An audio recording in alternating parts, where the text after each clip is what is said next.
Hello and welcome. Please take a seat, get cosy, and enjoy a cup of terror. With me, Stephanie Valentine. Hello, my spooky little pumpkins. How are you all? Thank you for joining me today. I hope you are keeping well. If you are new here, A Cup of Terror is a series where I talk about true crime cases. At the minute, it seems to be mainly Victorian murder and true crime because I love historical true crime cases. But I often talk about cases that have a dash of the strange, be that to do with the supernatural, the occult, or just something downright odd. So, do you have a drink? I've got my tea in my super cute little sushi mug, and I've got my little friends with me. So, let's get into today's case. Back in Victorian Britain, in the late 1800s, a murder was committed that was at first linked to the Ripper murders. Spoiler, it wasn't Jack the Ripper who committed the murder, but it received a fair amount of press coverage, with the newspapers taking advantage of the fact that Jack might be back, and that it could be another Ripper murder. You know what the press is like. In London's notorious East End, in the early hours of Sunday the 26th of November 1898, Elizabeth Roberts was murdered in the room directly above 13 Miller's Court, Dorset Street. You may have heard of 13 Miller's Court. It was the scene of the brutal murder of Mary Jane Kelly, the Ripper's alleged last victim. Elizabeth Roberts was born Elizabeth Marshall around 1868. She met David Roberts in the 1880s, and at the time of her murder, they'd been married for 15 or 16 years. David was a painter and decorator. They had 8 children together, but only 3 had survived, sadly. Infant mortality was an epidemic in Victorian times. The eldest child of theirs was 15 years old. At the time of the murder, only their youngest, a 3-year-old boy, was still living with them. The Roberts were living in Miller's Court off Dorset Street, Spitalfields, which was known as the worst street in London. Not really a nickname you want. Here is 26 and 27 Dorset Street, and the entrance to Miller's Court was in the middle. It was situated in the East End of London. It was not a very nice area at all. There was a lot of poverty, a lot of substandard living conditions, a lot of slums were located in the East End, and Dorset Street had a lot of illegal activity happening within the area. Life was tough in Victorian London for the poor and destitute. At the time of the murder, the Roberts had been living there for 7 months. Elizabeth's sister, 44-year-old Kate Marshall, had been living with them for 3 months on a ticket of leave. A ticket of leave was a permit that allowed prisoners to leave prison and go out and work before they had served their full sentence. Obviously, there were restrictions and rules as to who was allowed to do that. Kate had been sentenced to 5 years for stabbing a man she lived with. Kate was a whip maker, toy whips, not the full-on big ones. The lodgings that they rented were small. They had a 6-foot by 6-foot first floor back room, and David, Elizabeth, their son, and Kate all had to very snugly coexist in that tiny space.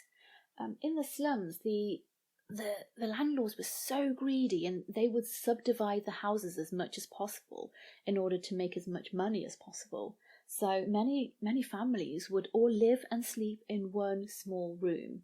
I mean, can you imagine that? Having to live and sleep in one room with your family. No space, no privacy. Oh, that would be so tough.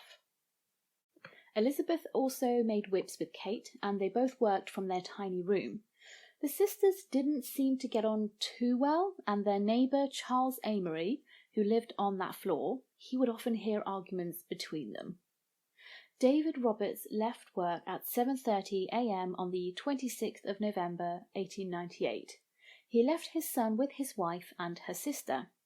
He came home from work around 6:30 p.m. and he saw that only his wife and son were at home. Kate had gone out to the pub. He said that his wife was quite sober at the time.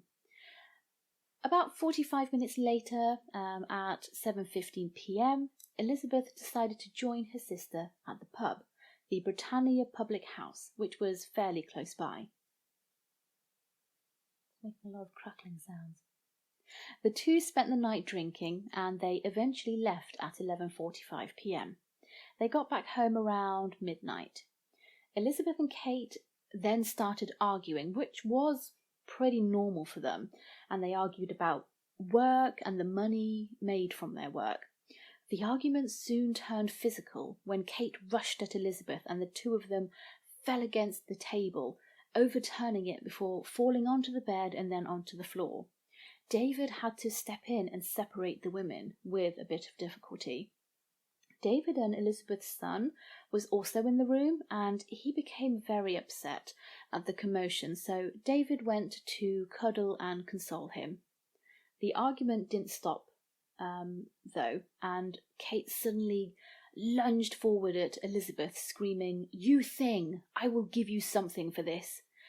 David saw Kate's hand going towards Elizabeth's breast, but it wasn't until his wife said, "She has stabbed me," that he realised that it had become something more than just a normal squabble. David grabbed Kate by the wrists and he managed to drag her out into the landing, where he kicked at the wall of his neighbour Charles Amory's room to get his attention. Charles Amory, he heard all the commotion and he came out onto the landing. This is the description he gave of what he saw. "I opened my door and saw Roberts struggling with the prisoner. They were standing up struggling when I first saw them, and then Roberts got the prisoner on the floor, holding her two wrists. I saw the deceased coming along the landing towards her husband with a terrible gash on the right breast. Roberts gave me the knife, which he snatched out of the prisoner's hand. I saw him take it from her hand. He said, 'Take this knife.' There was blood on the blade, and the handle stuck to my fingers. When the knife was given to me, the deceased fell on the top of the stairs." Charles Amory shared his room with Mary Johnson and Annie Jackson, who had also come out and witnessed David struggling with Kate. Mary, she ran off and fetched a policeman.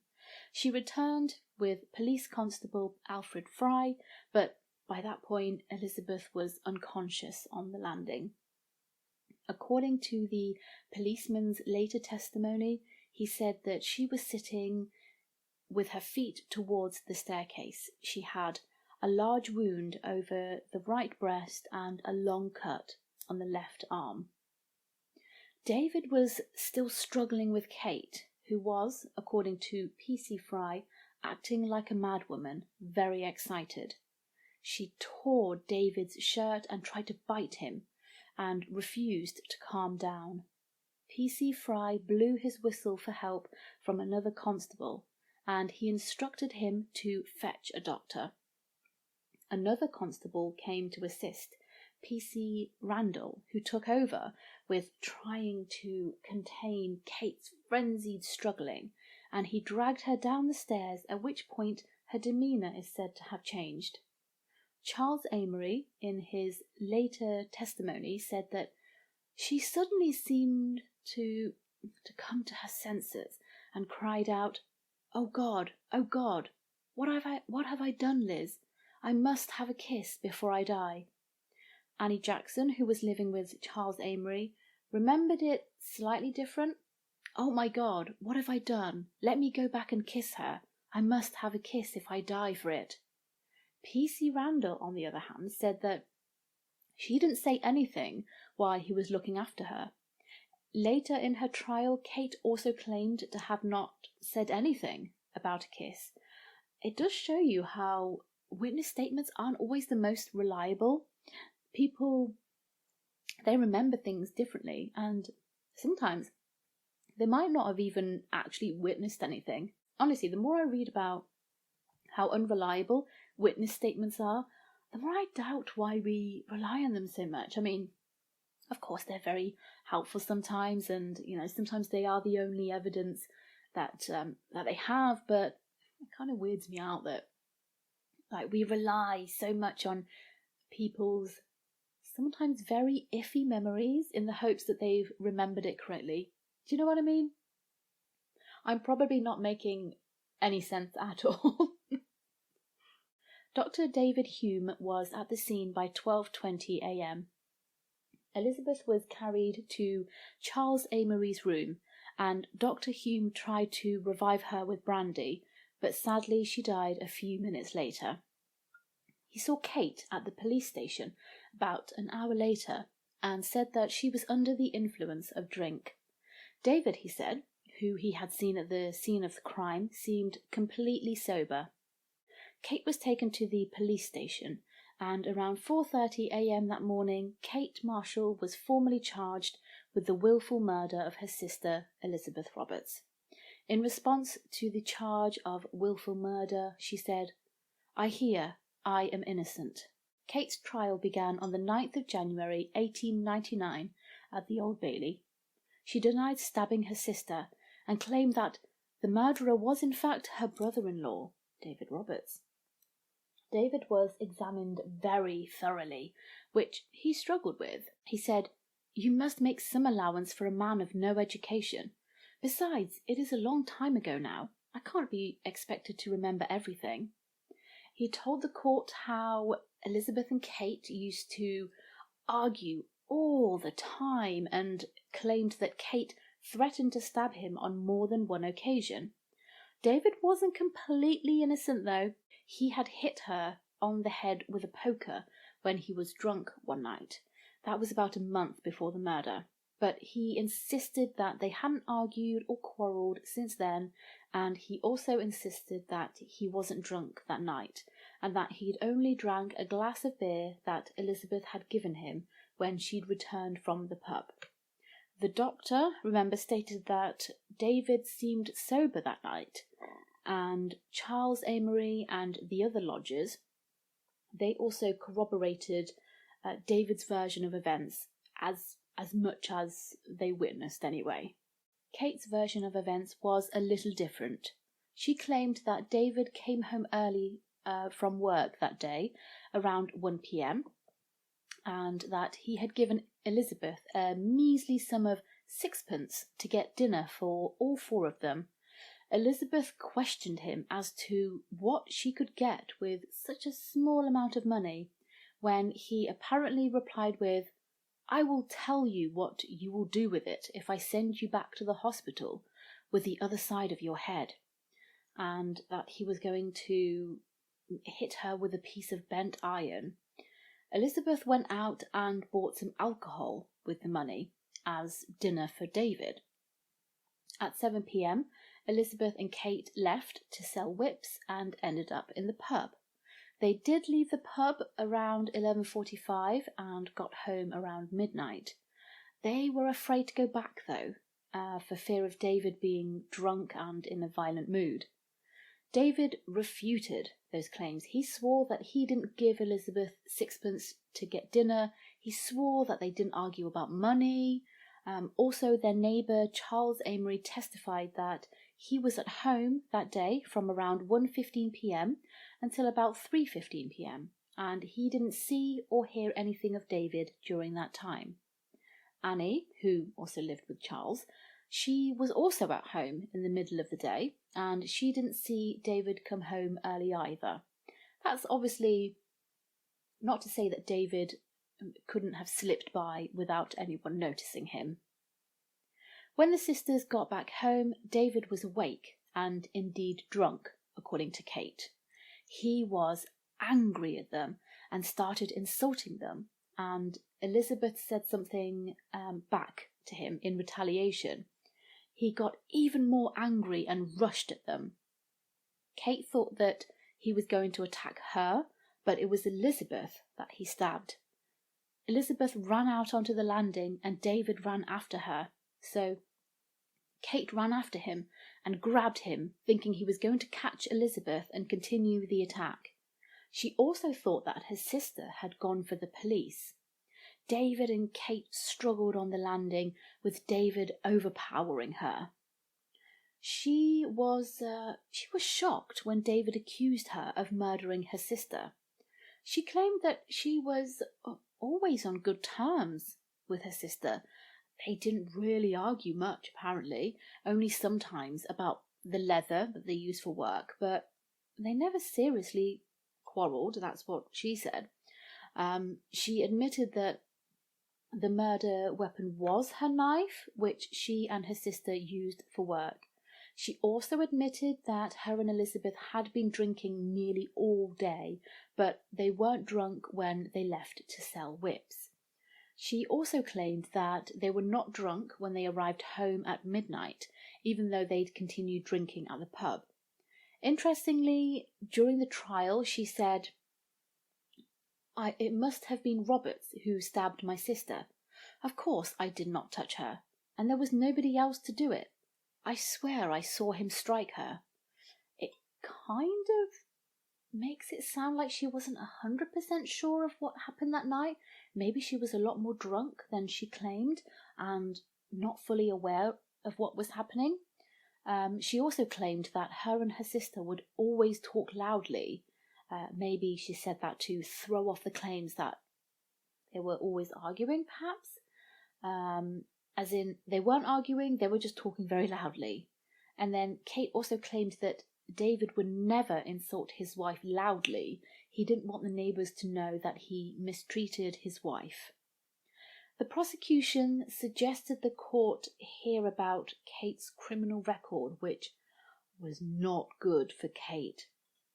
She admitted that she had had several previous convictions for stabbing people, and it's quite a long list. It was very damning for her. She'd been convicted of wounding a man in 1879. She'd been convicted of assaulting David's sister in 1883. That same year, she was once again convicted of an assault on a policeman. In 1884, she had stabbed David's brother in the arm. In 1889, she stabbed a woman. In 1894, a conviction for an assault. 1895 was when she stabbed the man she lived with, and was technically still serving the sentence when she was living with the Roberts. A silver plate had to be fitted into part of his skull as a result of the attack. Kate had been convicted about 20 times for being drunk and disorderly, but she claimed that all the assaults were done in self-defense. Her criminal record, it really was not doing her any favours. It didn't make her look good at all. She ended the questioning by saying that she had always admitted to her guilt to the other crimes. She'd never claimed that anyone else was at fault. So therefore, the fact that she was now pleading not guilty should be taken into consideration. Nevertheless, the jury found her guilty, but they did strongly recommend mercy on the grounds of it not being premeditated and done in a state of drunken frenzy. The judge who was presiding over the trial, Mr. Justice Darling, didn't believe she deserved leniency, and he sentenced Kate to death, which shocked her. She continued to protest her innocence. Her counsel tried to get the verdict quashed. The jury's recommendation meant that they only found Kate guilty of manslaughter. Eventually, on the 27th of January 1899, the newspapers reported that the Home Office changed the sentence to life imprisonment. Kate Marshall would spend the rest of her life behind bars, eventually dying in prison in February 1918. So, who do you think did it? Who do you think was responsible for Elizabeth Roberts' death? It's a tricky one. I do believe that Kate was guilty of killing her sister, but I do think it was an accident. I think she was drunk and the argument got out of hand and ended fatally. Her track record kind of proves that it was not her first time stabbing someone, and she had a bit of a history. David obviously assaulted his wife a few weeks prior, but I think it's pretty clear that it was Kate who did it. The transcript of this trial is available online, by the way. It's pretty long, it's very thorough, but it's really interesting to read through. I'll put a link down below if you're interested in reading it. This wasn't the only murder to occur at Miller's Court and Dorset Street. There's a reason why it was named the worst street in London. Mary Ann Austen and Kitty Ronan, they are two notable murders that also occurred on Miller's Court and Dorset Street. I would like to do videos for them both at some point, so keep an eye out for those. Thank you for hanging out with me today and spending time watching this. I really appreciate it. I'm really sorry if my voice kind of went a bit croaky at times. I don't know if I'm coming down with something or what it is, but I've just been a bit like raspy, and maybe it's just tiredness. Who knows? But please give this video a like, thumbs up if you enjoyed it. And please subscribe to my channel if you haven't already. And thank you as always for your love and your support. It is always very greatly appreciated. So goodbye from me and my face. So sweet. Yes, it's a goodbye from us. Thank you for watching, and join me next time for another of terror.